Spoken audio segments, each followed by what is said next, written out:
Bueno, pues bienvenidos a todos. Gracias por acompañarnos a esta plática del día de hoy. Hoy nos acompaña un economista.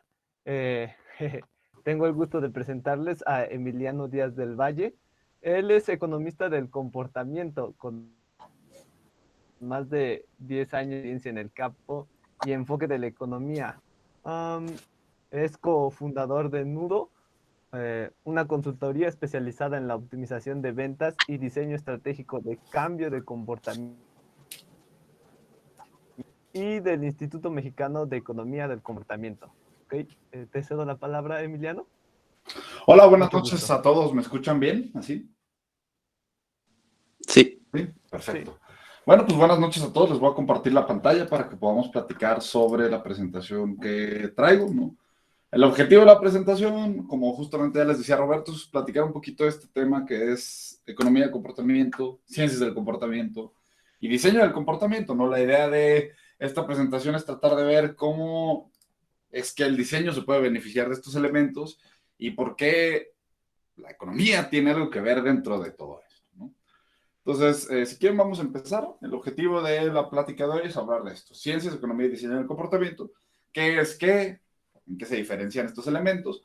Y el objetivo central un poquito es que toquemos el tópico del diseño del comportamiento, ¿no? Es decir, ¿cómo puede ser posible que dentro de estos conceptos que están muy ligados quizás a la teoría económica e incluso a la teoría de la psicología, puede entrar el diseño, ¿no? Van a darse cuenta que si bien en términos de nombre y conceptos no tiene quizás conexión, en el fondo va a haber muchísima conexión. Y yo les podría decir, por ejemplo, buena parte del equipo que tenemos nosotros en RIMEX son diseñadores industriales, personas que quizás no tendrían mucho que ver en términos de nombre, ¿no? Con lo que, pues, tiene que ver, o sea, con economía y comportamiento, ni nada, pero que al final van a ver, tiene una relación muy cercana, ¿no?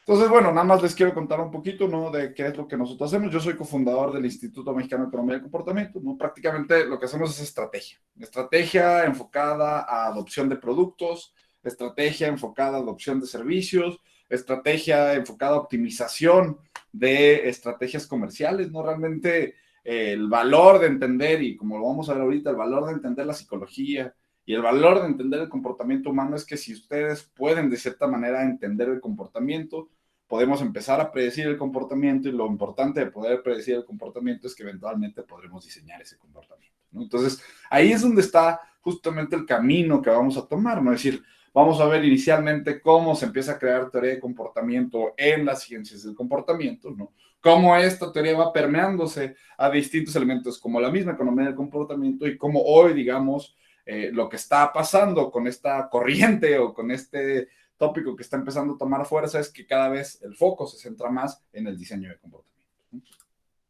Entonces, simplemente para que sepan un poquito más de nosotros, digamos, somos una empresa que tiene funcionando desde 2015. Desde 2015 nos dedicamos a hacer esto: estrategia, diseño y comportamiento, ¿no? Prácticamente trabajamos en la intersección de esos tres elementos, y principalmente trabajamos en estos cuatro tópicos: fortalecimiento de capacidades financieras, ¿no? Los bancos y las decisiones financieras se pueden beneficiar mucho de esto, ¿no? Estrategias de cambio hacia dentro de las organizaciones también. Pensemos, las organizaciones son instituciones llenas de decisiones humanas. Entonces, si podemos entender la psicología de las personas, podemos diseñar estas organizaciones, ¿no? También el tema de la optimización de estrategias comerciales y fortalecimiento de estrategias de adopción. Una parte muy importante es entender que la parte funcional del producto es solamente una parte, y que tenemos que de cierta manera también nosotros facilitar los caminos para que esto pueda ser adoptado por las personas. Y si lo piensan, la parte de adopción tiene mucho que ver con comportamiento y decisiones humanas. Entonces, vamos a empezar ahora sí, vamos a empezar por definir el concepto final, ¿no? Es decir, vamos a poner el punto a donde queremos llegar, que es este concepto de behavioral design o diseño de comportamiento. ¿Qué diseño de comportamiento? Behavioral design lo podemos entender y lo podemos definir de la siguiente manera. Se refiere a la aplicación de tres conceptos muy importantes, ¿no? Las ciencias del comportamiento, el método experimental y las herramientas y procesos de diseño, el desarrollo de productos, de servicios y estrategias que cambien el comportamiento humano. Les digo, esto es algo verdaderamente importante, porque aquí vamos a ver que tenemos tres piernas o tres patas de un banco que nos van a ayudar a tener, pues, mucha solidez al momento de entender el comportamiento y saber qué hacer con él. ¿Por qué? El primero de estos conceptos ligado a las ciencias del comportamiento es relativamente fácil de integrar a esto, ¿no? Es decir, las ciencias del comportamiento por muchos años han sido ligadas a la psicología, a la sociología, a la antropología e incluso a la misma economía. Es decir, la economía pareciera ser el primo lejano de todas estas ciencias del comportamiento, pero si ustedes toman un libro de economía, lo abren en las primeras hojas, probablemente se encuentre una definición de economía que vaya en la línea de la teoría prácticamente, o el estudio más bien, de las decisiones de las personas bajo contextos de escasez. La economía realmente lo que hace es modelar a las personas, modelar entes, digamos, que tienen recursos limitados y que con esos recursos limitados tienen que optimizar, tienen que tomar decisiones, tienen que hacer trade-offs y decidir. Realmente, tanto la psicología como la antropología, como la sociología, ¿no? Cada una estudia el comportamiento humano de distintos ángulos. Y vamos a ver hacia el final, o bueno, un poquito más adelante en la presentación, vamos a ver cómo las ciencias del comportamiento es donde todo esto se origina. Realmente la psicología, la sociología, la antropología han creado teorías durante muchísimos años que nos han ayudado a entender cómo se comportan las personas, a entender los patrones de comportamiento de la gente. Ahora, estas ciencias del comportamiento se han beneficiado muy fuertemente de la aplicación del método científico. El método científico hace referencia a esta posibilidad de crear experimentos, de dividir a la población en dos grupos y decir, mira, ¿qué pasa si a esta población le digo esto y qué pasa si a esta población no le digo nada? Vamos a medir cuál es el resultado de esto en las decisiones o en cierto comportamiento que ellos ejecuten. Un experimento, así como en química, nos permite decir, ok, bajo estas condiciones pasó esto, bajo estas otras condiciones pasó esto. De cierta manera, los experimentos nos dan certeza, nos dan la posibilidad de saber que lo que estamos haciendo realmente está teniendo un cierto impacto en el comportamiento y en las decisiones de las personas. Ahora, piénselo, tenemos aquí dos patas muy importantes de esto. Una pata siendo las ciencias del comportamiento centrados en entender a la persona, en entender qué pasa, digamos, cuando una persona decide y tiene que ejecutar un cierto comportamiento. Por otro lado, tenemos una herramienta para generar certeza, para realmente saber que todos esos hallazgos y todos esos elementos de la psicología realmente están impactando el comportamiento que nosotros queremos medir. Y por último viene la parte más importante quizás, es decir, el conocer el comportamiento de la persona, el poder generar certeza a través de experimentos es importante. Y eso es prácticamente el desarrollo de cualquier teoría. Cualquier teoría en la actualidad se desarrolla de esa manera, ¿no? Generamos teoría, perdón, generamos hallazgos, generamos entendimiento de las personas, corremos un par de experimentos, empezamos a tener certeza y entonces decimos, perfecto, ya tengo un elemento que me permite entender de cierta manera el comportamiento humano. Ahora, el diseño viene a complementar esto. Y el diseño es interesante porque, por ejemplo, si ustedes le hablan a un banquero, los banqueros utilizan mucho estas herramientas y le dicen, oye, esto tiene que complementarse con el diseño.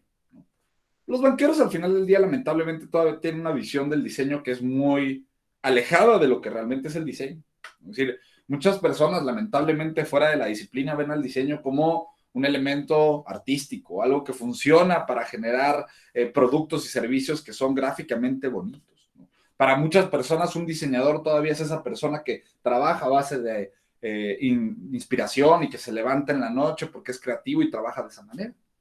Ahora, si vemos el diseño de esa manera, evidentemente no nos va a servir como esperamos que nos pueda servir. Sin embargo, si empezamos a ver al diseño como una herramienta estratégica, ¿no? Como una herramienta, un set de lineamientos de cierta manera que nos ayudan a pasar de un problema grande y abstracto a un problema o a una solución más bien concisa y, pues, digamos, tangible, ¿no? Eso, ese proceso de solución realmente nos va a complementar este triángulo y nos va a permitir ver esto como un elemento de tres partes. Las ciencias del comportamiento dándonos mejor hallazgos, mejor entendimiento de lo que hacen las personas. Prácticamente las ciencias del comportamiento nos prenden la luz respecto a cómo deciden las personas. Después tenemos el método experimental. Si nosotros ese entendimiento lo convertimos en experimentos, pues vamos a tener certeza, vamos a tener pues claridad de qué está pasando cuando estemos trabajando con el comportamiento humano. Y como les decía, si combinamos esto con el diseño, pues tenemos herramientas estratégicas de solución que nos van a ayudar a tener certeza con el comportamiento y a poder generar soluciones que de cierta manera cambien este comportamiento. De hecho, estas herramientas y este enfoque de centrarnos en combinar estos tres elementos, las ciencias del comportamiento, el método experimental, las herramientas y procesos de diseño, ¿no? Realmente es algo que la OCDE incluso está impulsando mucho ahorita. La OCDE desde hace 2 años ha tomado mucho la bandera de impulsar la aplicación de las ciencias del comportamiento. Justamente ellos dicen esto, ¿no? Las propuestas de diseño que integran hallazgos de comportamiento pueden llegar a fortalecer atributos del producto, de la política o del servicio que permiten facilitar la adopción y el cambio de comportamiento. Pues véanlo, al final del día es el valor de esto, es decir, realmente el valor de integrar el conocimiento de la psicología humana, esta habilidad de generar experimentos al diseño, es esta posibilidad de no solamente pues, entender a la persona, sino reaccionar ante ese entendimiento, saber qué es lo que pasa si modificamos un elemento u otro elemento. Aquí obviamente se empieza a volver importante resolver esta pregunta y si bien para muchos de nosotros lo que es un comportamiento pues es muy fácil lo que hace una persona, ¿no? Cuando empezamos a definir a un poco más de detalle lo que es un comportamiento, empezamos a ver que no es un tópico tan sencillo, no es un tópico tan blanco y negro.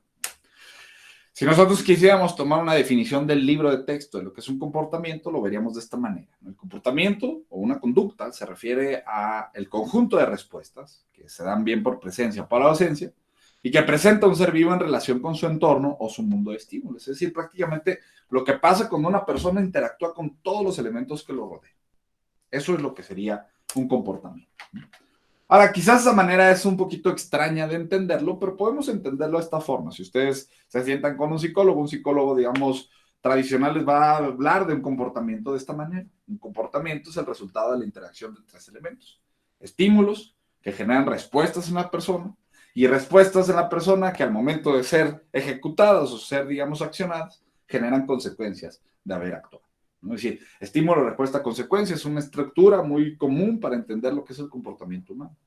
Ahora, ¿cuál es el valor de esto? Pues el diseño realmente abarca todo el proceso, desde diseñar estímulos, generar las condiciones para que ciertas respuestas se puedan dar más fácilmente por encima de otras, y también podemos diseñar de cierta manera las consecuencias que van a suceder cuando una persona ejecuta una acción. Si lo piensan, el diseño del producto puede generar o puede incidir en los tres momentos. Un producto genera estímulos que van a indicarle a la persona cómo se puede ejecutar, cuáles son las funciones que puede generar uno de estos productos, uno de estos elementos, ¿no? Después, el mismo diseño del producto puede facilitar a través de las funcionalidades cuál va a ser la respuesta y cuál va a ser la consecuencia de haber interactuado con eso. Realmente lo que vamos a ver es que este tipo de visualización del comportamiento sucede dentro de un mismo contexto. Un contexto, si lo piensan, y si ahorita voltean ustedes a donde están tomando esta sesión, ¿no? Todos aquellos elementos que los rodean, los libros, las paredes, la iluminación, son elementos del contexto. Y todos estos elementos es lo que permite que yo ejecute un cierto comportamiento y que no ejecute otro cierto comportamiento. Como les decía, el valor de esto es darnos cuenta que no importa en la etapa en la que estemos, el diseño estratégico, el diseño gráfico, el diseño de producto, el diseño de la comunicación e incluso la misma arquitectura puede incidir en cómo la persona despliega un comportamiento a lo largo de esto. Ahora, obviamente, me voy a regresar un segundo, esto no es algo que esté diciéndose por primera ocasión, ¿no? Es decir, el diseño industrial y otro tipo de diseños ya habían abordado el tema psicológico desde hace muchos años. Habían personas como Dieter Rams, como Donald Norman, que han integrado principios de la psicología a sus ideas de diseño. Y eso es algo muy importante. Realmente esto no es que venga a patear la puerta y decir, oigan, esto nunca se había dicho y esto es completamente nuevo. Realmente esto lo único que busca traer a la mesa son la aplicación de hallazgos de comportamiento al diseño de políticas públicas, programas sociales, productos y servicios. Entonces les digo, es interesante porque de cierta manera lo que ha generado el que venga al parejo el crecimiento de esto junto con el crecimiento de la economía y otras disciplinas, como justamente la política pública, que está volteando a ver mucho esto, ¿no? Es el hecho de que cada vez tiene más atención, cada vez es más fácil y más aceptado esta idea, ¿no? Les digo, en otros momentos quizás hablar de la psicología del diseño era un poquito extraño y siempre ha sido un tema muy escabroso. Ahora, no deja de serlo, simplemente es un tema que empieza a tomar mucho más focalidad alrededor del mundo y empieza a hacerse cada vez más importante. Ahora, antes de seguir y de llegar a donde queríamos llegar, que es hablar de cómo podemos utilizar estos elementos para diseñar, tenemos que tomar un paso a un lado rápido y tenemos que hacer clarificaciones muy importantes. Tenemos que hablar de la diferencia entre lo que es la economía del comportamiento, las ciencias del comportamiento y el diseño del comportamiento. Son tres elementos que muchas veces o a los cuales nos referimos de la misma manera, pero que representan tres elementos considerablemente diferentes. La economía del comportamiento, como vamos a ver a continuación, es la aplicación de las ideas y de los principios de la psicología a los modelos económicos.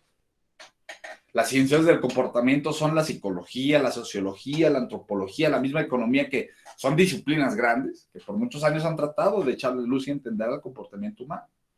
El diseño de comportamiento es diferente a los otros dos, en la medida en la que no es y no busca aplicar estos conceptos de manera teórica, sino busca generar procesos, busca generar herramientas, busca generar elementos que permitan replicar y que permitan justamente que el diseño o que el proceso de diseño, perdón, se enriquezca con los aprendizajes y los hallazgos que han generado la economía y las ciencias del comportamiento.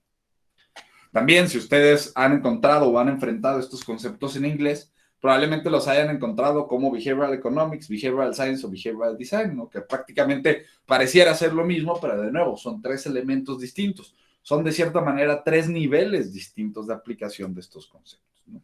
Y para verlo como tres niveles, vámonos al primerísimo nivel. Vamos al nivel más hasta arriba, vamos a la ciencia, digamos, que le da flujo, que le da, o que, lo que sería el corazón de todo esto. Las ciencias del comportamiento, veámoslo como un grupo de disciplinas. De nuevo, psicología, sociología, antropología, economía, cada una tiene teorías distintas, cada una tiene maneras distintas de entender el comportamiento humano. Pero cada una de las cuatro está enfocada completamente en entender el comportamiento humano. Ese es el valor que generan estas disciplinas, que constantemente están creando herramientas, están creando procesos que nos ayudan a entender elementos de las decisiones de las personas. Ahora, estas ciencias del comportamiento manejan el desarrollo de estos hallazgos a nivel teórico principalmente. Ahora, ¿qué es lo interesante que ha sucedido?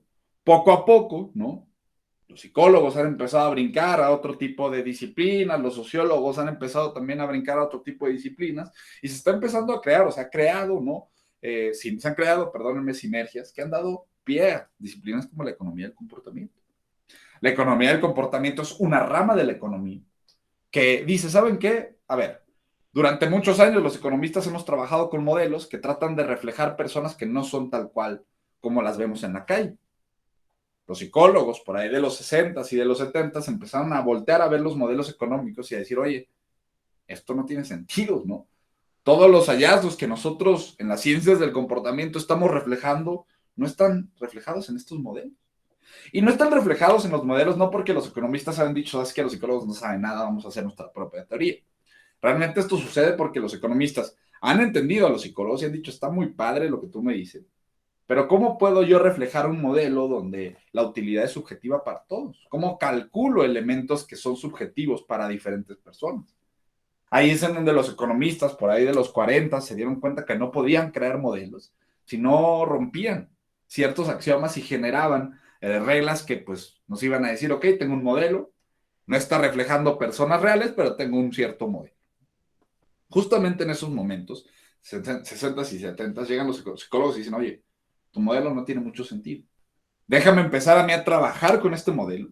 Déjame empezar a traer principios de las ciencias del comportamiento y aplicarlos dentro de tu teoría económica.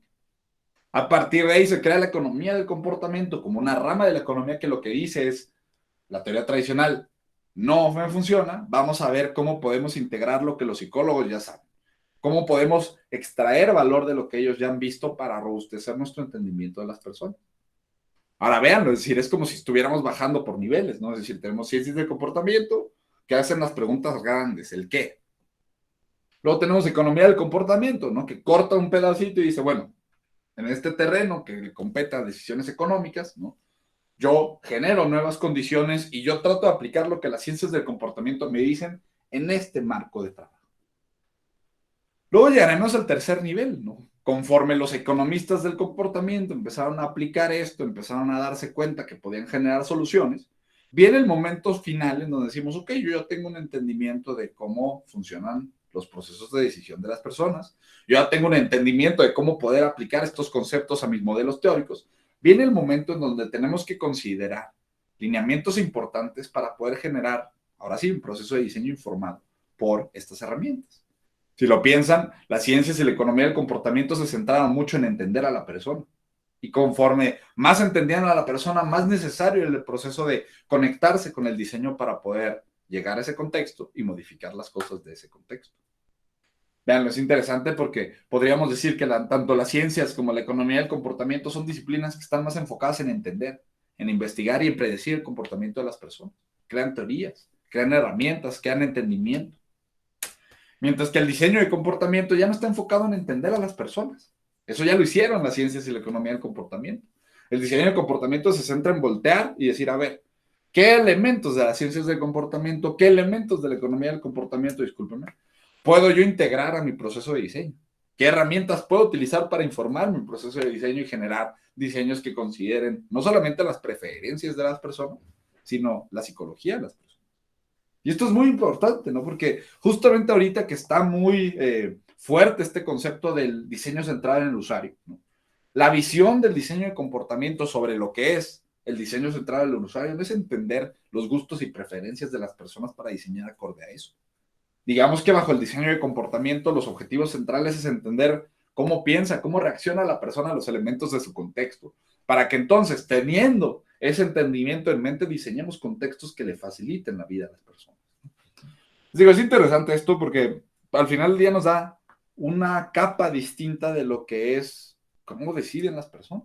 Incluso, ¿no? Si ustedes ya han tenido contacto con con esta disciplina, ya han tenido contacto con algunos artículos o libros de esto, van a darse cuenta que incluso cada uno de los tres niveles de lo que les acabo de mostrar tiene diferencias considerables. Si ustedes toman un libro de Dan Ariely o de Gerd Gigerenzer, que son dos psicólogos, van a ver que son prácticamente libros que buscan explicar conceptos, principios de la psicología, buscan robustecer el entendimiento que tenemos sobre elementos asociados a decisiones financieras o a decisiones en términos de riesgo o cualquier otro tipo de decisión. Los economistas del comportamiento como Kahneman, como Thaler, que digamos Kahneman es psicólogo, pero al final del día su libro se centra mucho en integrar principios de la psicología a la teoría de la utilidad esperada. Presentan su alternativa a la teoría de los economistas y dicen, mira, los economistas trabajan así, pero nosotros, Kahneman y Tversky, desarrollamos esta teoría que funciona de esta forma. Thaler toma los mismos principios de los psicólogos y empieza a decir, oye, hay modelos, hay teorías como la del ingreso permanente de los economistas que no tiene sentido cuando empezamos a analizar ya las decisiones económicas de la persona bajo la visión de las ciencias del comportamiento. Y ellos empiezan a decir, oye, estos modelos que antes funcionaban ahora no funcionan tan bien, tenemos que entenderlos de esta otra manera, tenemos que hacer espacio a este tipo de hallazgos, ¿no? Y luego tenemos el último tipo de libros que serían aquellos que están centrados ya en diseño de comportamiento, que no generan entendimiento, que no buscan aplicar a teorías económicas, sino que más bien buscan generar procesos, buscan generar herramientas, buscan darte un camino para que tú puedas tomar hallazgos de las ciencias y la economía del comportamiento y puedas robustecer el proceso de diseño con hallazgos de la psicología humana. En este sentido, ¿no? Prácticamente esto lo podemos ver como una pirámide invertida, ¿no? En donde tenemos las ciencias del comportamiento cumpliendo la función de la investigación básica, respondiendo a las preguntas grandes, ¿qué, cómo, cuándo, por qué? Luego tenemos a la economía del comportamiento cumpliendo la función de la investigación aplicada, es decir, tomando hallazgos de este entendimiento más grande y aplicándolos a modelos, a teorías que ya existen en el marco económico. Y luego tenemos la investigación tecnológica, que sería, digamos, la que voltea atrás, busca sintetizar todo esto y destilar hallazgos y principios que nos ayuden al final del día a crear pues, productos, servicios, estrategias que consideren estos elementos que estamos mencionando. Ahora, justamente si el diseño de comportamiento es voltear atrás y tratar de entender lo que las ciencias y la economía del comportamiento han entendido, entonces se vuelve bien importante esta pregunta. ¿Qué aprendí el diseño de comportamiento respecto a las decisiones y los comportamientos de las personas? Digamos aquí que pasa un poquito como les había mencionado, ¿no? Las personas por muchos años habían entendido que los humanos eran capaces de optimizar. ¿Qué quiere decir esto? Que si tú llegas a comprar café al supermercado, te paras frente al anaquel de café, tomas de cierta manera una fotografía en donde puedes extraer toda la información de ese anaquel, computarla, ¿no? Crear cálculos, discúlpenme, y generar optimizaciones. Esta es la opción de café que más me conviene hoy, en el futuro, y la compro. Ahora, la teoría económica dice que las personas hacen eso. Obviamente, cuando empezamos a entender eso, los economistas decimos, bueno, pero me estás diciendo que estoy reflejando una persona que no es ni 2% real de lo que estamos viendo en la calle. Entonces, los economistas del comportamiento dicen, ok, necesitamos cambiar los axiomas, necesitamos cambiar las teorías. No vamos a reflejar a una persona que es capaz de hacer elementos y optimizaciones que un humano no puede hacer. Tenemos que reflejar a los humanos como son. Y aquí es en donde la teoría de comportamiento inicial que planteaba un humano capaz de controlar muchas cosas, de que tener capacidades cognitivas muy potentes, empezamos a darnos cuenta que el humano es averso, tiene tendencia a ser averso a las pérdidas, es un principio de la psicología muy importante, es afectado por la escasez, es afectado por los puntos de referencia que hay en su contexto, es afectado por principios como el descuento intertemporal, la justicia de la reciprocidad, la recarga cognitiva. Todos estos elementos son elementos cognitivos, elementos del cerebro humano que no podemos observar, pero que aún y cuando no podemos observar, no podamos cuantificar, afectan el comportamiento humano. De hecho, ahorita donde nos vamos a concentrar para la siguiente parte de la presentación es meternos en este tópico de sesgos y heurísticos cognitivos. Vamos a ver de qué se trata, vamos a ver cómo es uno de los elementos más famosos, más ligados, más claros, digamos, donde se puede ver la relación de las ciencias del comportamiento y la aplicación al diseño. Los heurísticos cognitivos son prácticamente mecanismos de decisión que generamos las personas y que funcionan como atajos mentales que buscan eficientar las decisiones de las personas.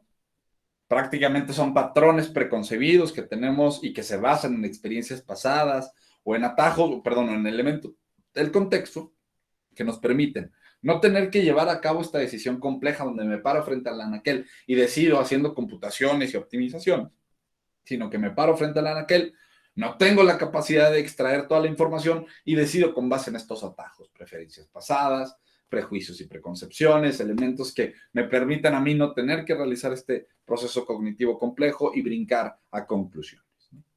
Una forma de entender cómo funcionan estos conceptos de atajos mentales, piensen en los estereotipos. Los estereotipos son arquetipos de personas que detonamos con visión, ¿no? Realmente un estereotipo funciona cuando la persona estamos viendo una situación que no podemos o que no conocemos y que de la cual no podemos obtener certeza. ¿No? Si los estereotipos los utilizamos cuando vemos a alguien, no tenemos la manera de saber, pensemos en un callejón, ¿no? Una persona que entra al callejón del otro lado, lo vemos vestido de una cierta forma, lo vemos haciendo ciertas cosas, y entonces, como no tenemos información y no podemos ir a preguntarle, oye, ¿me vas a hacer daño? No. Tenemos que brincar a conclusiones con los elementos del contexto, cómo está vestido, en qué situación está y demás. Ahora, obviamente esto nos puede llevar a tomar decisiones erradas, y esa es la parte importante de los atajos cognitivos, que no son perfectos. Si fueran perfectos, más bien, si estos atajos y los estereotipos, por ejemplo, fueran perfectos, pues podríamos decidir conforme a ellos. Sin embargo, ustedes mismos lo saben, los estereotipos fallan. Los heurísticos cognitivos también fallan de vez en cuando. Y ese es el valor de entender estos conceptos, que nos van a llevar a tomar decisiones que quizás no tengan mucho fundamento. Ahora, yo sé que es un concepto muy extraño entonces para que no nos sigamos con un concepto muy extraño, vamos a ver un pequeño ejemplo. Y para esto, piensen ustedes en el siguiente, digamos, reto. Piensen ustedes que ahorita se paran por un vaso de agua, se tropiezan, se caen y se rompen el hombro izquierdo. Una triste historia, ¿no? Y ahora imagínense que después de que pasa todo el caos y ya se paran y ya están diciendo, mira, pues me duele el hombro y la fregada, ¿no? Imagínense que yo les digo que solamente hay 2 doctores en todo México que los pueden operar. Hay un doctor, ¿no? Que es una persona que se fue 6 años a Harvard, que se fue 6 años al MIT, que lleva 6 años operando en el mejor hospital de la Ciudad de México. Y luego tenemos otro doctor que también se fue 6 años a Harvard, que también se fue 6 años al MIT, que también tiene 6 años operando en el mejor hospital de la Ciudad de México. La única diferencia entre los 2 doctores es que el segundo doctor, además de ser doctor, es dentista. ¿Vale? Entonces, tomen un segundo, por favor, y piensen si alguno de ustedes, en la situación que les acabo de plantear, se operaría con el doctor que, además de ser especialista en cirugía de hombro, es dentista. Un poquito raro esto. Realmente, cuando corremos este experimento con las personas, nos damos cuenta que cerca del 90% de las personas dice que no está dispuesto a operarse con el doctor que, además de ser doctor, es dentista. Ahora, pensemos, esto no tiene mucho sentido. Quizás, y lo importante de este caso es que no tenemos información. Es decir, si tuviéramos más información de quién es el doctor, qué ha hecho y demás, quizás podríamos decir, ¿sabes qué? No me importa. Mira, tiene un historial muy grande, ¿no? Yo me puedo operar con el doctor que, además de ser doctor, es dentista.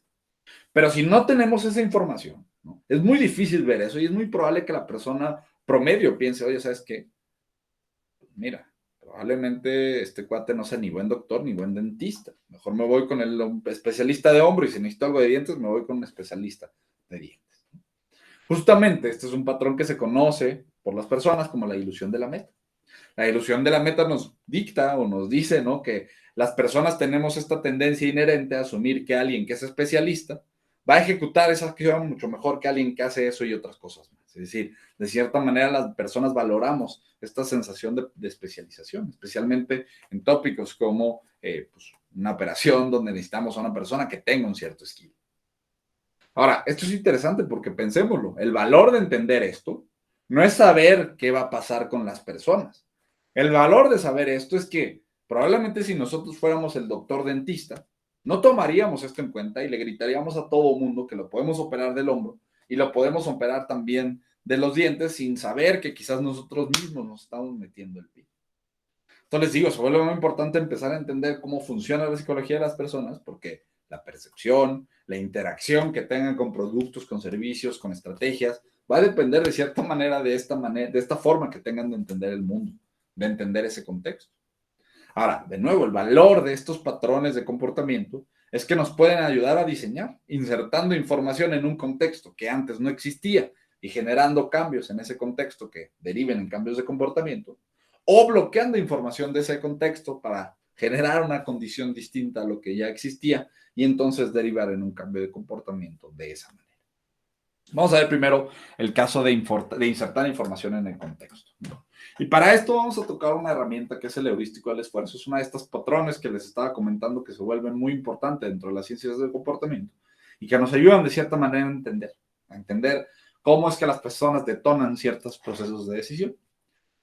El heurístico del esfuerzo es muy importante y es interesante porque tiene mucho que ver con el diseño de productos también, ¿no? Por ejemplo, ¿qué es lo que nos dice este patrón de comportamiento? Bueno, sabemos que las personas tienden a aumentar el valor percibido del producto o servicio que están analizando cuando son capaces de detectar el trabajo oculto detrás del mismo. Es decir, si nosotros de cierta manera instauramos ventanas, ¿no?, que permitan y que muestren a la persona procesos que no están a la vista, podemos generar este valor percibido, ¿no?, que de otra manera no tendríamos. Este es un concepto bien interesante, lo desarrollaron recientemente unas personas bueno, es una escuela de negocios, ¿no? Se llaman Bewley Norton, Harry Bewley Norton, ¿no?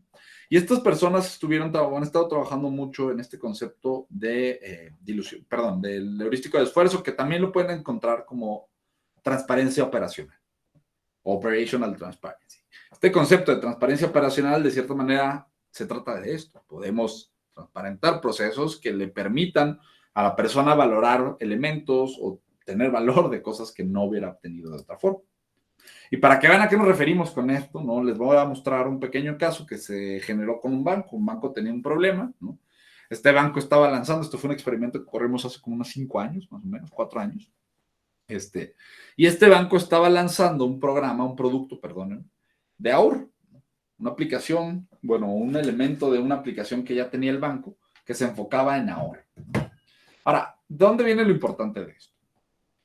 Quienes trabajaban con la aplicación habían mapeado ya un proceso en donde decían, bueno, ¿qué necesito yo para que la persona descargue la aplicación y pueda, digamos, generar su regla de ahorro? Bueno, necesito que la persona descargue la aplicación, acceda a ella, seleccione la sección de reglas de ahorro, vaya a seleccionar las características de la regla de ahorro que quiere construir, cree tal cual su plan de ahorro, su regla de ahorro. A partir de ahí, el ideal hubiera sido que las personas aceptaran los términos y condiciones de esta aplicación y entonces, después de todo esto, pudieran ponerle, venga, ya acepté, arranco mi regla de ahorro y ya tengo una regla de ahorro que va a estar funcionando por mí. Ahora, cuando empiezan a hacer pruebas, ellos se dan cuenta que hay un punto de abandono muy importante, que es el momento donde las personas pican para crear ese plan de ahorro y reciben los resultados de su plan de ahorro. ¿Qué está pasando ahí? Digamos que lo que ellos se dan cuenta es que muchas personas no le creen a la aplicación, no tienen confianza en la aplicación y terminan abandonando. Dicen, ¿sabes qué? Yo no le creo a este plan, no voy a aceptar los términos y condiciones, mejor me voy a ir. Y entonces las personas abandonan. Esto es muy importante porque vean, ¿qué es lo que estaba pasando? ¿Cómo funcionaba esto? Bueno, cuando tú construías esta aplicación, empezabas a pasar, llegabas a un momento del aplicativo, ¿no?, donde ya le decías, vale, crear la aplicación. Le dabas crear y empezaban a aparecer las mascotas del aplicativo. Por ejemplo, aquí pueden ver una de esas mascotas, ¿no? Y entonces salía la primera mascota y salía saludando, y luego se daba una marometa, y luego aparecía la otra mascota y también salía haciendo algo chistoso, y luego se iba. Y digamos que estas marionetas estaban bailando durante entre 5 y 7 segundos, que era el periodo de tiempo que tenías que esperar mientras se generaba tu plan de ahorro. Ahora, ¿cuál era el resultado? ¿Cuál era lo que estaba pasando? Miden los resultados y dan cuenta que después de poner a las personas a participar, 1 de cada 3 clientes abandona. Piénsenlo, es altísimo esta tasa, es decir, 1 de cada 3 personas no decide continuar con la creación del plan de ahorro cuando recibe o cuando le pasa perdónenme, por esta pantalla. Ahora, vean, esto es interesante porque ¿qué es lo que pasa aquí? Se crea un experimento y acuérdense de lo que decíamos, el método experimental es importante porque te permite crear este tipo de pruebas, te permite crear 2 grupos, pasar a un cierto grupo de población por el grupo de control, que sería, digamos, lo que estaba pasando antes, donde casi 1 de cada 3 personas estaba abandonando la aplicación. Y después se crea una segunda variante, ¿no? Que integra este elemento de esfuerzo y dice, bueno, si el esfuerzo me deja crear valor percibido, mostrándole a las personas parte del proceso que no ven, pues vamos a crear una barra de progreso. Y entonces, vean, así como aparecía este monigotito bailando, mientras estaba bailando el monigotito, arriba aparecía una barra de progreso que le decía a la persona todo lo que no podía ver que estaba sucediendo. Oye, estamos proyectando tu ahorro, estamos proyectando imprevistos, estamos proyectando el tipo de cambio. Y al final del día, después de que se llenaba esta barra de progreso, entonces aparecía ahora sí, aquí está tu plan de ahorro. ¿Qué es lo interesante de esto? Cuando contrastamos estas 2 aplicaciones, ¿no? La segunda, por ejemplo, genera 16,4% de incremento en confianza del usuario, crea 13,8% de incremento en las expectativas que tienen las personas de generar ahorro y tiene, lo más importante, una reducción de casi 12% en el abandono de las personas. Entonces, véanlo, es decir, el entender la psicología de las personas e integrar esto a un elemento o a un proceso de diseño de un producto, un servicio o de una intervención de producto, puede generar justamente condiciones distintas en el contexto y puede terminar generando cambios en el comportamiento de las personas. Aquí es donde vemos realmente los 3 elementos integrados. Tenemos las ciencias del comportamiento hablándonos de un principio, que es este sesgo del esquema. Luego tenemos el método experimental permitiéndonos tener certeza de lo que está pasando y luego tenemos herramientas y procesos de diseño para poder llevar esto a la práctica y poder hacer estos experimentos, poder tener certeza y poder después escalar estos resultados. Ahora, no solamente se trata de insertar, en este caso, piénsenlo, estaba una condición que no existía antes, nosotros metemos información y el comportamiento de las personas se modifica. Aquí lo que vamos a ver es que es una condición un poquito distinta, vamos a ver la otra cara de la moneda, que también a veces es muy importante, a veces no se trata de insertar nueva información, se trata de bloquear elementos del contexto, bloquear lo que está detonando la aparición de cierto heurístico o sesgo cognitivo, ¿no? Y aquí para esto tenemos que hablar del heurístico de representatividad. Que la representatividad prácticamente lo que nos dice es esto que está en la pantalla. Ante la incertidumbre, de nuevo, acuérdense, estos patrones de comportamiento se van a exacerbar cuando hay incertidumbre, ¿no? Ante la incertidumbre, las personas suelen integrar representaciones simples que van a estar basadas en experiencia o conocimiento, ¿no? Acuérdense lo que hablábamos también al principio. Estos patrones tienden a estar activados, ¿no? Y soportados por nuestra experiencia, nuestros conocimientos y preconcepciones. Entonces, suelen integrarse representaciones simples basadas en experiencia o conocimiento del valor real o potencial de productos o servicios a su proceso de decisión. Es decir, las personas representamos ideas que tenemos de cierta manera a procesos de valoración.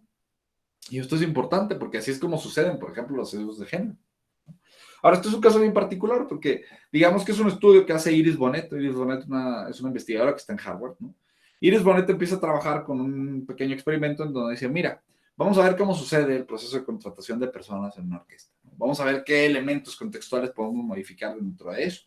Y entonces ellos lo que hacen es primero hacer una selección de perfiles, ¿no? Es decir, si ustedes ven un proceso de contratación tradicional, primero seleccionan la cantidad de personas que cumplen el perfil, ¿no? Y que pasan de cierta manera o que podrían pasar a ser parte de la orquesta. A partir de ahí les piden a las personas que mandan una audición grabada, ¿no? Dependiendo de la calidad de la audición, los mandan a una segunda ronda de selección. A partir de ahí las personas participan en una audición física, tienen que, o en teoría debería haber un filtro imparcial en esa audición física y entonces las personas ya tendrían que, si son suficientemente competentes, ser seleccionados para la orquesta. Sin embargo, como en el otro caso, se dan cuenta que hay un punto de abandono muy fuerte y que las personas, en lugar de enfrentarse a un filtro imparcial, están siendo más bien filtradas a través de un sesgo de género, es decir, hay una parcialidad que en este caso está inclinándose hacia un cierto lado de la mesa.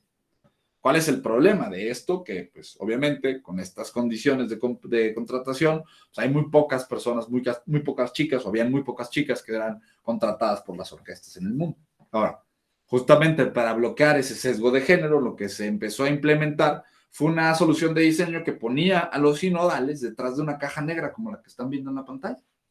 Ahora piénsenlo, esto es bien interesante porque al final del día estamos bloqueando los elementos que podrían utilizar las personas para detectar, esa es una mujer o ese es un hombre.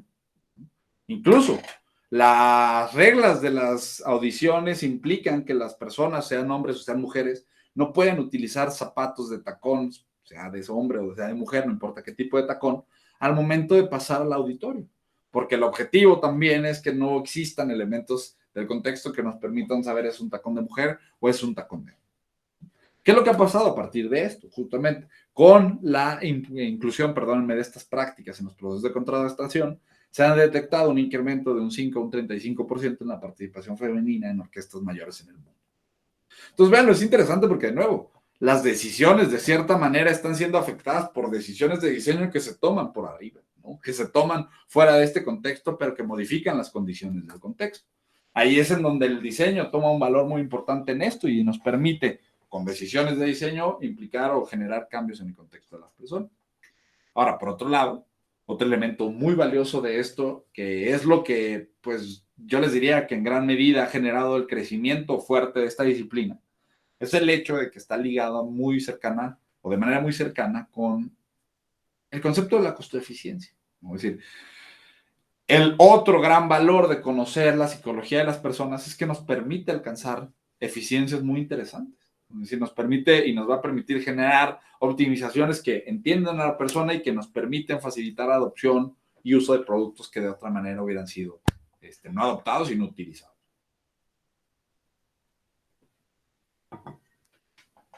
Ahora, se vuelve aquí muy importante remontarnos un poquito al crecimiento fuerte que ha tenido la disciplina.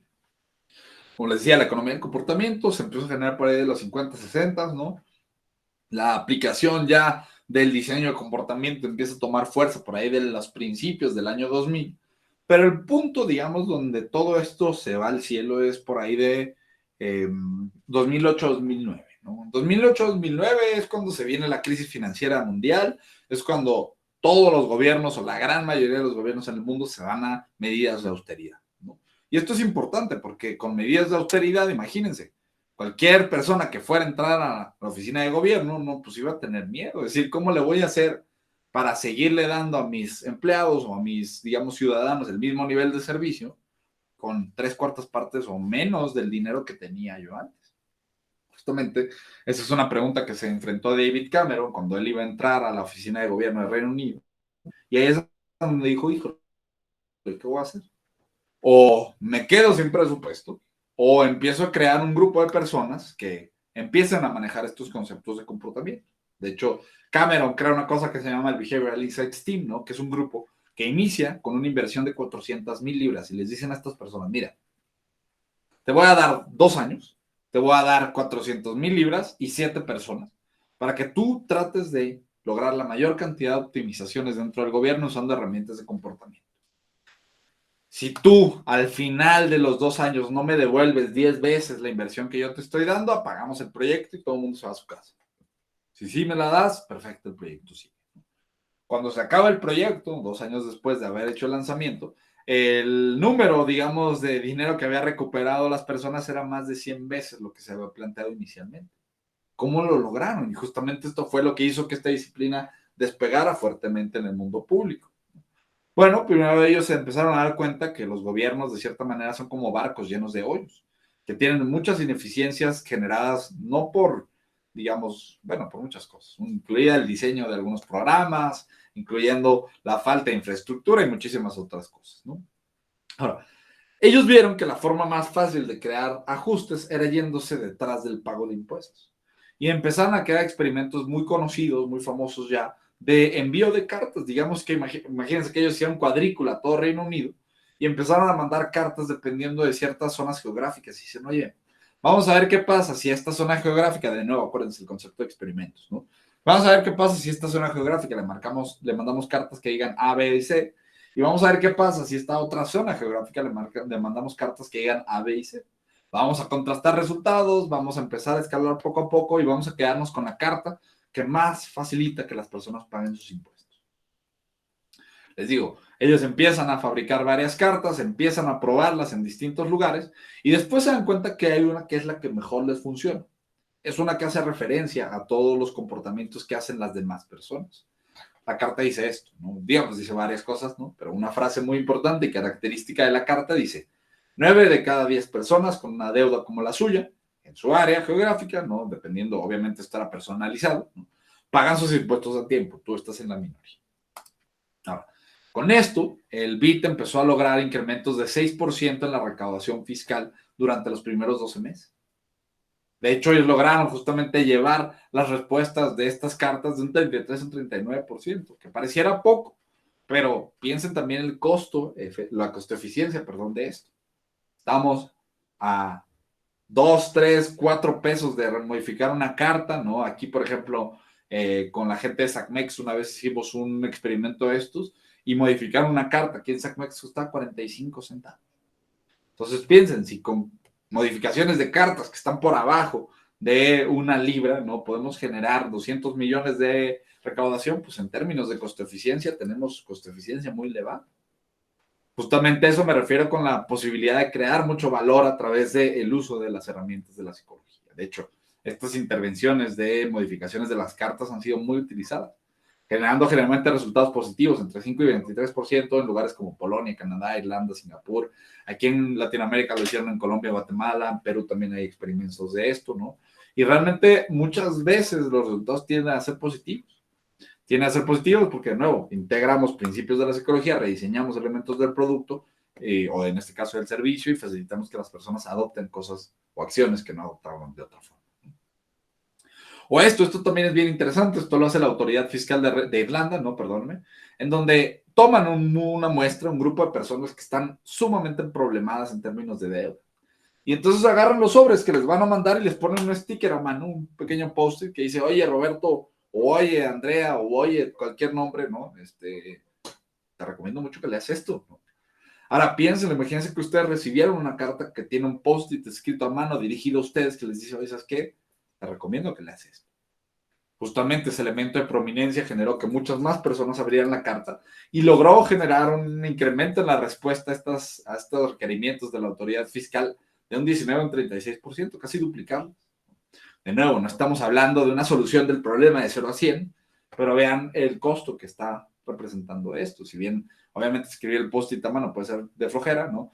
Realmente, en términos de costo-eficiencia, tenemos recaudación fiscal versus unos cuantos post-its escritos a manos, que sí pueden ser complicados, pero de nuevo, en términos de costo-eficiencia, la costo-eficiencia potencial es gigantesca, ¿no? Esto, obviamente, la costo-eficiencia potencial, todos los resultados que se empezaron a generar, obligó a que gobiernos en el mundo hicieran de esto una casi norma. Reino Unido, por ejemplo, desde 2008 lo maneja para prácticamente todas sus dependencias de gobierno.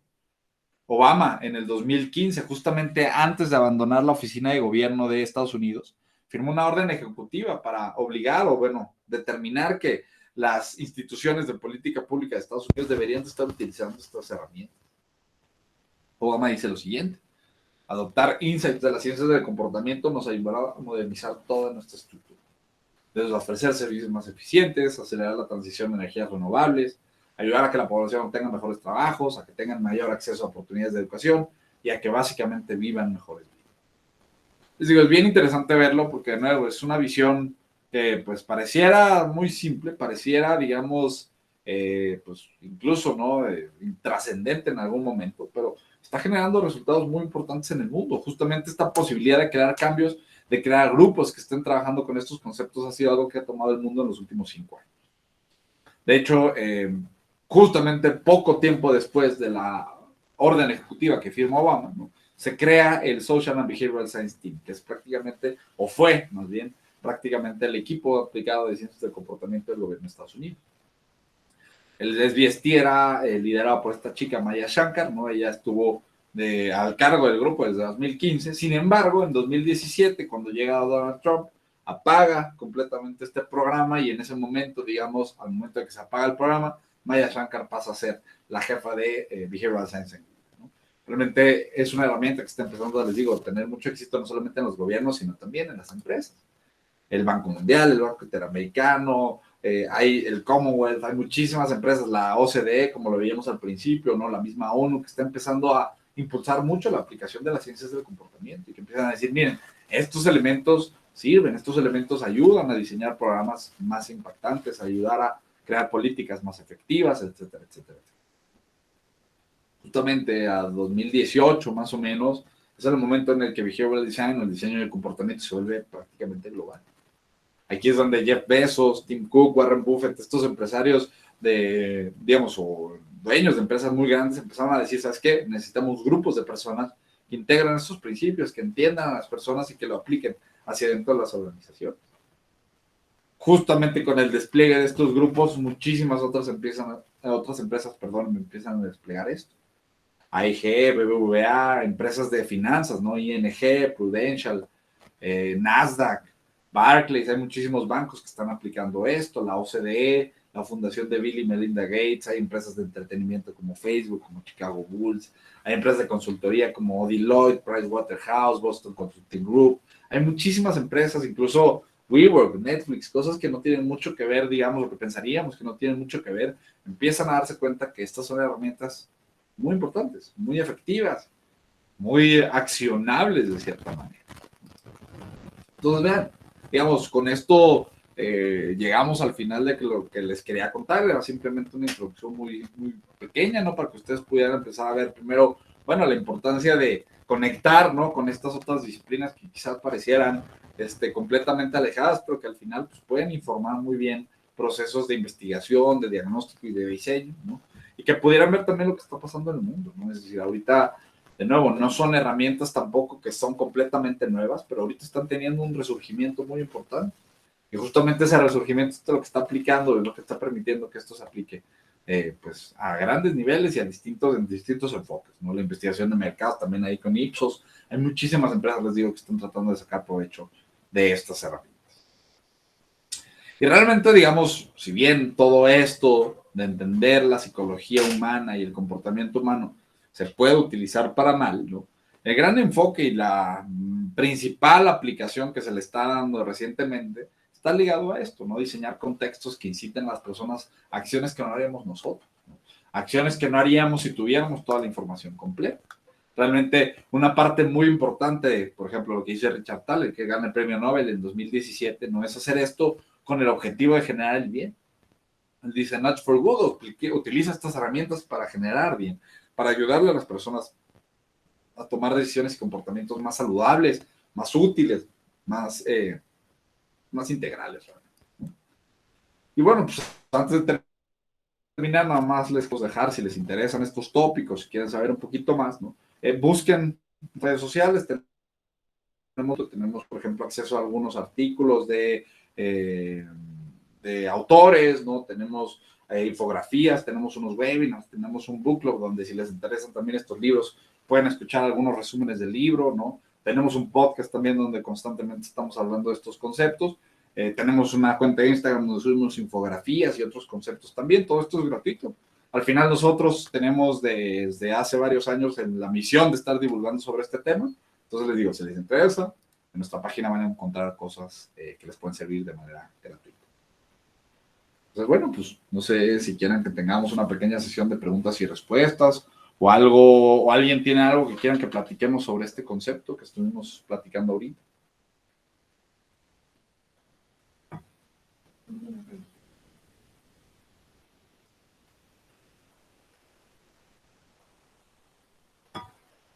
¿Alguna pregunta por ahí?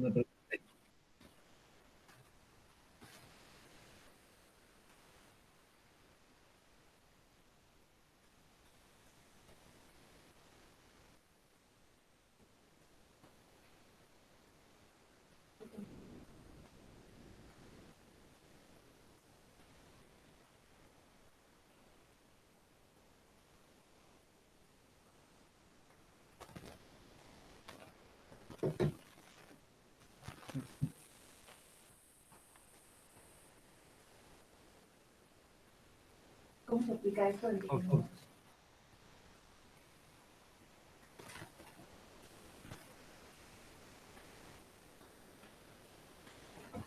Ok, ¿cómo se aplica esto en pequeños negocios?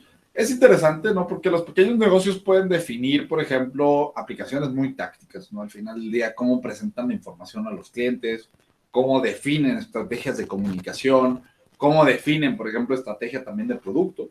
O lo pueden hacer, digamos, al nivel más estático. Realmente los pequeños negocios tienden a trabajarlo más a nivel táctico, no hacer cambios en la información que se presenta en los contextos y demás, pero realmente lo pueden manejar de las dos maneras, ¿no? Eso es lo interesante que tiene esto. No pareciera, o más bien, perdón, pareciera que es una herramienta que está limitada solamente a los gobiernos y a las empresas grandes, ¿no? Pero realmente cualquier empresa puede beneficiarse de entender el comportamiento humano, ¿no? Es decir, nosotros hemos visto cómo se puede aplicar esto en negocios de 2 personas y en empresas de 500 personas, ¿no? Realmente todas las empresas trabajan con decisiones y comportamientos de sus clientes, ¿no? Entonces realmente lo que va a variar, ¿no? Muchas veces son los medios de contacto, los puntos de contacto que tienen para intervenir, ¿no?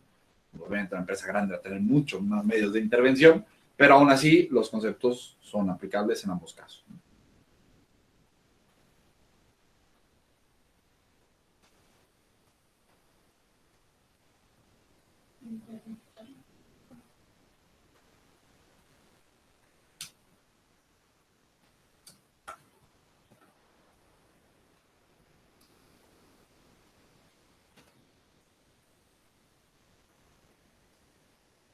¿Alguien más que tenga alguna pregunta por ahí?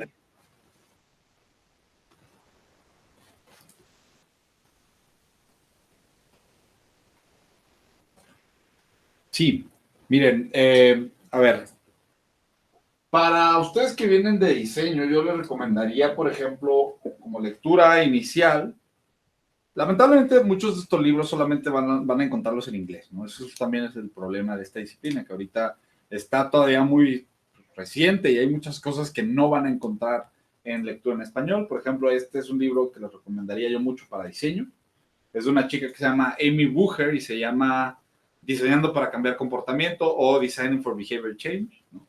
Es un libro muy interesante porque justo este es el que ve esto desde la perspectiva completamente de diseño. Si quieren también otro tipo de libro diferente, sería más bien, por ejemplo, este tipo de libro que es la puerta de entrada para muchas personas a estos conceptos, ¿no? Que son más desde la perspectiva de la psicología, por ejemplo. En este aspecto que veíamos, esto se centra más en entender patrones de comportamiento, hallazgos, pequeños, digamos, experimentos que nos dejan ver que las personas pues tienen problemas al momento de decidir. También una visión un poquito más desde el diseño, por ejemplo, se las podría recomendar con este libro que me parece también muy interesante, que es de Donald Norman, justamente, que tiene que ver con viviendo con la complejidad, se llama Living with Complexity, ¿no? También es muy interesante porque este tiene mucho que ver con cómo entendemos la complejidad y cómo el comportamiento humano maneja o interactúa con la complejidad, ¿no? Entonces, este también puede ser un libro muy interesante si les interesa entender o ver esto desde ya la perspectiva y con un autor más desde diseño. ¿Vale?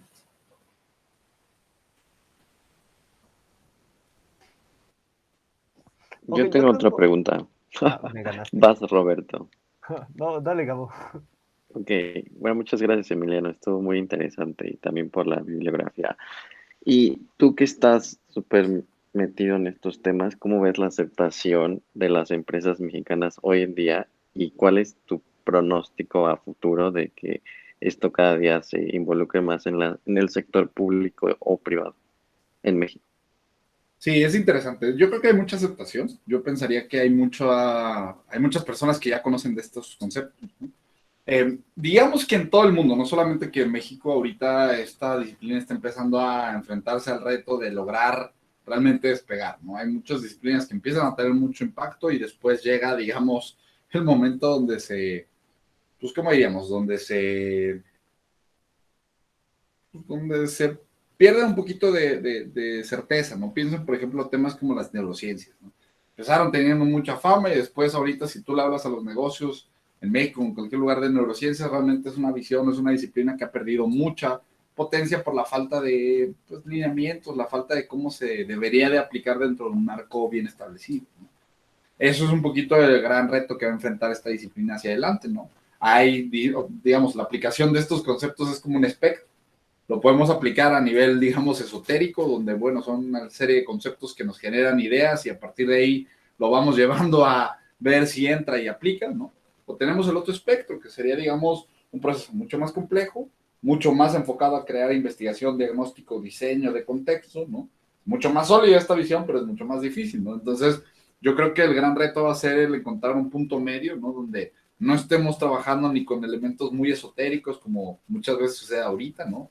Por ejemplo, hay lugares en donde se habla mucho de creatividad técnica, ¿no? Realmente, pues, de nuevo, es como diseñar solamente a base de creatividad sin investigar el contexto y la persona, pues es muy difícil y realmente es una visión de cierta manera muy empoderada, ¿no? Decir, oye, yo tengo la capacidad de entender todo y resolver el problema desde mi sí, ¿no?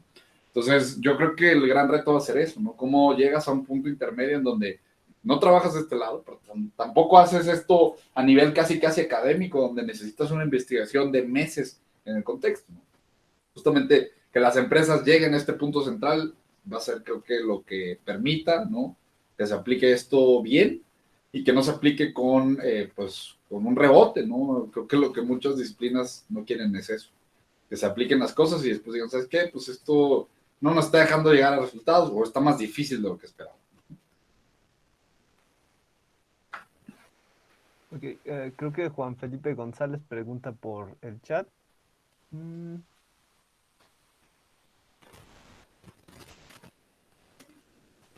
ok, dice... Interesante, Felipe, porque, digamos, él dice, ¿qué piensa? Porque mucho del campo de la disciplina de comportamiento se ha dejado en ciencias de comunicación y diseño gráfico. Eso es completamente cierto, no hay mucho de esto y pensémoslo, es, digamos, el medio más fácil de aplicarlo, ¿no? Es decir, cuando lo aplicamos a nivel información es una aplicación muy táctica, ¿no? Ahora, ¿qué es lo interesante de esto? No, no todas las aplicaciones, y es lo bonito, creo que podemos ver de estas herramientas, ¿no? Por lo menos en términos de ahorro y en términos de salud, cada vez empieza, creo, a haber más integración entre el diseño de producto y el diseño, bueno, estos conceptos, ¿no? Es decir, ya ahorita empiezan a haber varios productos, por ejemplo, hay productos para facilitar que los niños aprendan a comer de cierta manera, ¿no? Y justamente empiezan a generar, integrar principios de comportamiento que no solamente son de información, sino que permiten que la persona y el niño interactúen con los platos para generar acciones en específico, ¿no? Entonces, sí, definitivamente, como Juan Felipe dice, la mayoría va a estar en comunicación y diseño gráfico, pero creo que cada vez más empieza a beneficiarse, por ejemplo, el diseño estratégico, el diseño de servicios, el diseño de producto también cada vez empieza a tener más de dónde jalar, ¿no? Creo que también es algo bonito que se está pasando, o yo diría que está pasando ahorita, ¿no? Se está no solamente especializando en comunicación y diseño gráfico, sino que empieza a tocar poco a poco, pero empieza a tocar ya otros campos. Ok, creo que mi pregunta va un poco encaminado a lo mismo de cómo es esa interacción entre multidisciplinas eh, para generar este diseño de estrategias que se apliquen a la economía del comportamiento. ¿Me podría repetir la pregunta? Perdón, Roberto. Sí, a ver, déjala plantear un poco más. Tú que eres gestor de este tipo de proyectos, ¿cómo le haces para integrar a distintos profesionistas a generar este tipo de estrategias aplicadas a la economía del comportamiento? Miren, por ejemplo, un equipo normalmente de trabajo de nosotros tiene un psicólogo, tiene un diseñador industrial y tiene una persona enfocada en comunicación, ¿no? Y pues algún economista o algo así, ¿no? O sea, tenemos esos 4 perfiles porque al final del día, pues de nuevo, hay elementos del proceso de diseño y el proceso estratégico que manejan muy bien los diseñadores industriales, ¿no? Hay partes muy importantes de esto que también manejan muy bien los psicólogos. Hay partes muy también de ejecución que manejan muy bien los publicistas, la gente de comunicación, ¿no? Y también hay una parte, digamos, también donde pues, los economistas, las personas que tienen teoría de comportamiento también pueden aportar, ¿no? Entonces, de cierta manera, como esto se debe manejar también como un proceso, ¿no? Pues es un poquito como ir encontrando dónde entra cada quien, ¿no? Es decir, ir encontrando dónde los psicólogos, dónde los publicistas, dónde los diseñadores pueden pues, realmente aportar mucho a lo que se hace, ¿no?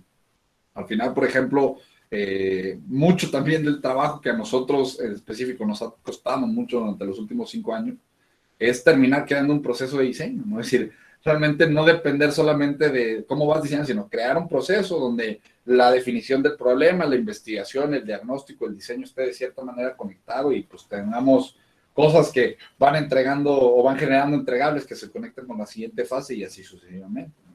Eso yo les diría que quizás es lo más difícil, ¿no? El encontrar cómo puedes al final del día ya esquematizar esto en un proceso o en una especie de sistema, ¿no? Ok, gracias. ¿Hay alguna pregunta por ahí? Colegas, anímense.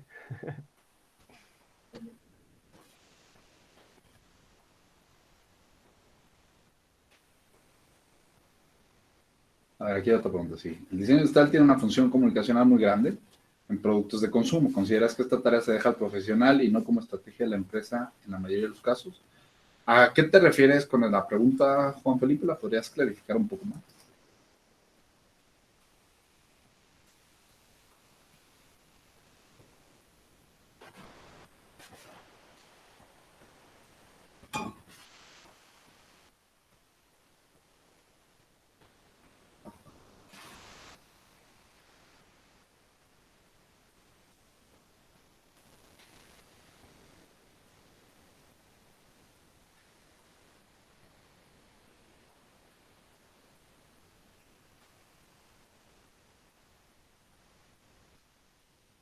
Sí, ya la entiendo. Totalmente, ¿no? O sea, yo creo que la gran mayoría de las veces no hay, como dices, una estrategia unificada de la empresa, ¿no? Y creo que también eso hace muy difícil a veces el poder trabajar con comportamiento humano, ¿no? Porque muchas veces el no poderlo llevar de cierta manera a la estrategia de la empresa te limita mucho en qué puedes hacer con esto, ¿no? Muchas veces creo que muchas empresas terminan teniendo que trabajar más a nivel táctico, donde, bueno, yo no puedo cambiar las funcionalidades y no me puedo poner en los objetivos de lo que mi producto, mi servicio hace, ¿no?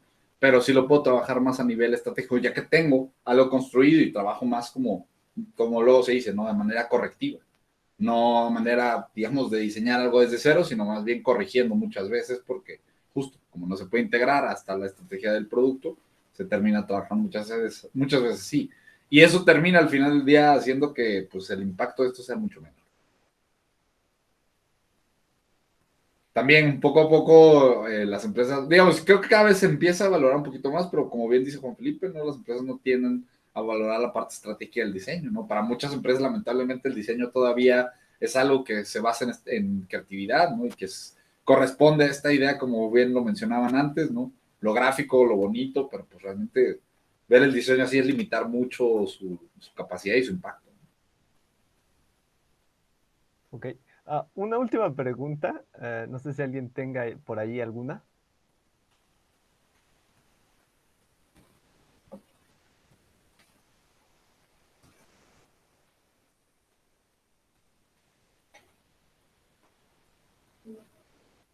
Ok.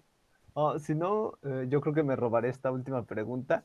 Ah, ok, con los cambios que han habido a partir de esta pandemia del COVID-19, no sé si se ha valorado muchísimo más este tipo de trabajos dentro de las empresas.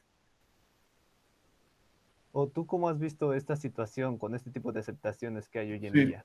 Pues mira, no sé si sería directamente por el tema de la pandemia, ¿no? Pero porque ya desde antes ya venía, pues de cierta manera más fuerte, ¿no?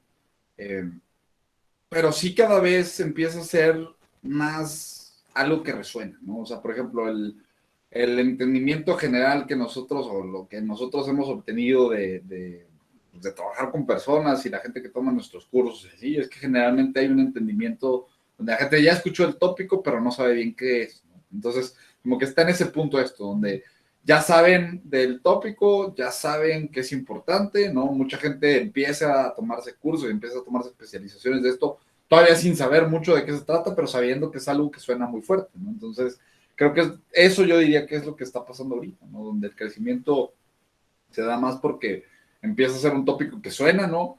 Todavía no hay mucho conocimiento de cómo lo podemos aplicar ni para qué, pero ya justamente creo que eso es bueno, ¿no? Porque empieza a generar aceptación y esa aceptación atrae a más personas y entonces empiezan a haber aplicaciones y empieza justamente a crecer poco a poco esto.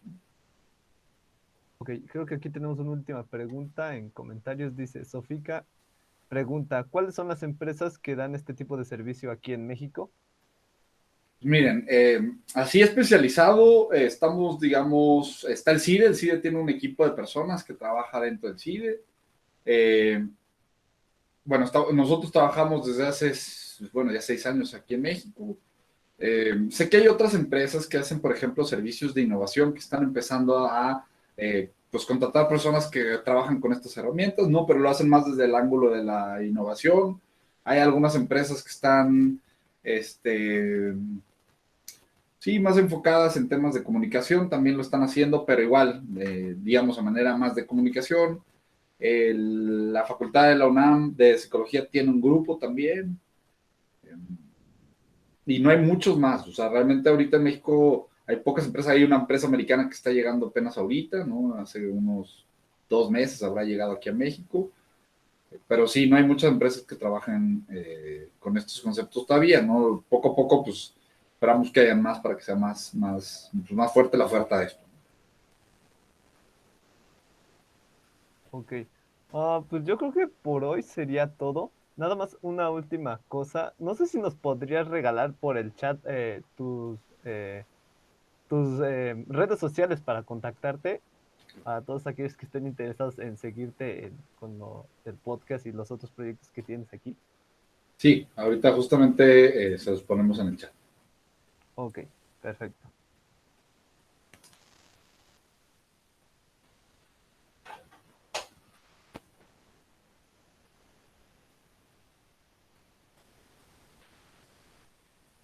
Ok. Ya están apareciendo allí en el chat, Twitter e Instagram. Todas las plataformas. Podcast, Spotify, ¿dónde más te encontramos? En Google Podcasts, en Apple Podcasts, en todos esos. Literal, todos. Ok. Sí, tal cual. Pues, Sí, subes a uno y ya todo se comparte. ok, perfecto. YouTube, sí es cierto. Ok, pues bueno, muchas gracias, Emiliano. Por hoy yo creo que fue una gran ponencia. Creo que nos dejas pensando en muchos temas. Te agradezco de parte de todo el equipo de la Sociedad de Exalumnos City y a todos los participantes que nos acompañaron el día de hoy. Muchas gracias No, y gracias a nos ustedes. vemos pronto. Dale, hasta luego. Gracias. Nos vemos, hasta luego. Gracias. Gracias. Nos vemos.